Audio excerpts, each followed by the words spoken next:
Good afternoon, everyone.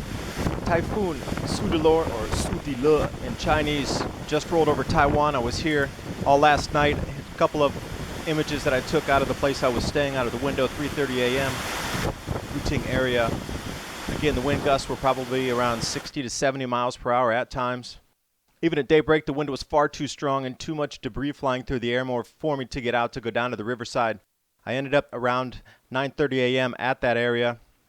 These are how high the water got down on the river. Still image of what I captured when I was down there. The water was nearly going over the bridge. I almost was going to walk down there, but it was flooded. I couldn't get to the other side.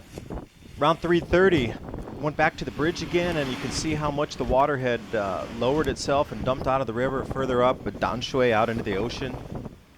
Now, if you notice in the previous photo, if you see right where the bike path is, there's a triangular sign. You can see approximately how high the water was coming all the way to the retaining wall so the city didn't get flooded. One thing, notice, look how much ditterus and debris is along the edges of the river there. A lot of logs and forest were washed on down.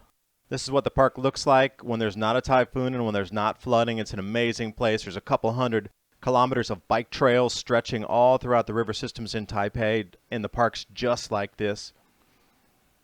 There were so many signs down. The roads were just littered, and here, this is just an example of one sign out of thousands that were ripped down.